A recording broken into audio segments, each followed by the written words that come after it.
Hello everybody and welcome back to my channel. I promise you I would have had a haircut, but I didn't manage to. Dublin is weird, is warm outside and I'm just wearing a t-shirt. I don't know what's going on with the weather nowadays, but during this Vlogmas advent calendar thing we are walking into Venice, Venetian region 30 years ago, in a tiny little village by the Dolomites Alps, surrounded by the countryside and a lot of woodland and a lot of snow and fog everywhere.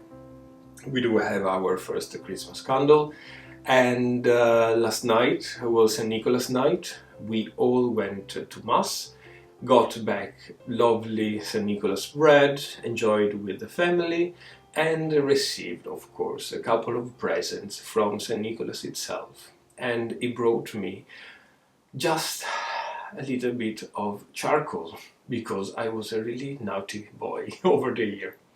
Anyway, I'm just joking. Today I would like to talk to you about another big tradition that we have in northern Italy.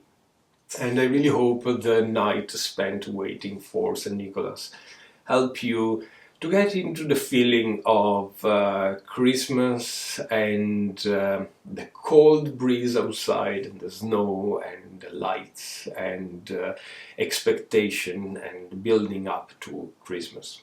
So a tradition in northern Italy and all around Europe, Central and Northern Europe, is about Christmas markets.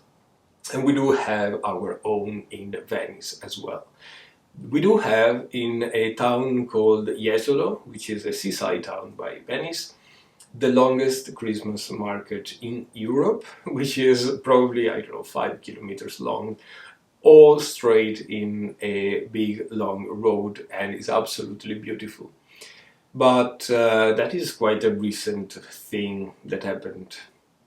Back in the days when I was growing up, Christmas markets were quite different, and they still are in some small towns on the north of Italy. In my town, the Christmas market was always built after St. Nicholas Day and all the way through Christmas in the main square of the town.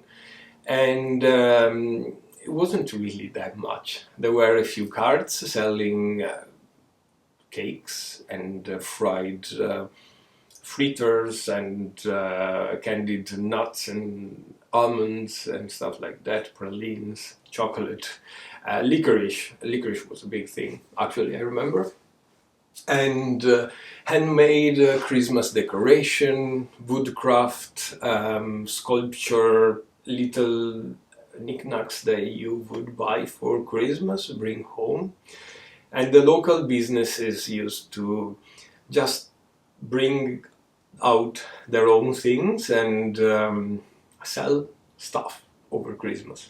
Rather than what you could buy and sell, it was nice, in my opinion, the atmosphere around the market. At evening time, especially, us as children, then growing up as a teenager, we used to meet by the market, have a lot of mulled wine and later a lot of beer, and just enjoy some traditional local music, wearing our folk costume as much as we could, that big tabaro thing that I showed you the other day, and just enjoy our nights, probably drinking too much, eating too much, and that was it. It is still, and it was a very nice way for us to stay together and make Christmas. And the markets are usually open all days, all the way up to Christmas. At some point, when you are at the age of 18, you are called coscritto, which means that you are enlisted. This doesn't mean anything, but it means only that you came to age. So they will dress you up with a big hat full of like plastic flowers or dried flowers, and you will help the market. So you will be there selling cakes or making the mulled wine or the tea, the hot chocolate, and just helping around the market. But people would mock you as you are now at age, you are getting ready to get married and stuff like that. Anyway, it's just a nice way to share some times with your friend, especially at the age of 18. And yeah, that's basically it. Now you can find Christmas markets all over Italy, all over the place. Even here in Ireland, we do have our own Christmas market, and they are beautiful, full of lights, full of amazing decorations. And yeah, it's some experience you need to try. I just mentioned some traditional food. Well, I didn't. I mentioned traditional drinks. We would have a lot of mulled wine, and I will talk about mulled wine later on this podcast, because especially my family is a big thing. And we would have a lot of beer as well. I don't know why, don't ask me. We don't produce much beer over there, but we do drink a lot of beer.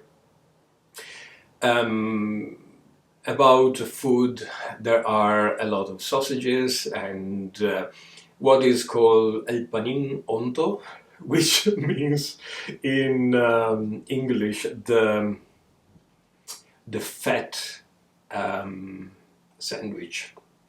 It's basically a sandwich with caramelized onion, sausage, peppers, mustard, ketchup, whatever else you can throw in. Has to be really fat. Hence the word onto, which is actually the greasy part of the fat.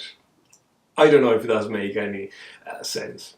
Anyway, that was my idea of Christmas markets, and every year when I go back to Italy, I tend to spend as much time as I can with my friends down to the local Christmas market and just enjoy some good time. I really hope you had a good time as well, and I really hope you enjoy these little videos. Don't forget the knit along. I'm sick of mentioning it, but we do have a knit along. If you would like to take part of a knit along, and perhaps with some prizes, I have some Irish yarns, some patterns. Just choose one of my patterns, and you can find them in my Ravelry shop, linked below in the description. I have a lovely Christmas advent calendar of Christmas decorations, a lot of knitwear, especially socks, gloves, hats, scarves, and of course a couple of jumpers as well. To enter, please tag me on Instagram, Facebook, Twitter, whatever, or here, or send me an email using the hashtag #AnIrishKnittingPodcast. And I will see you tomorrow. Bye bye.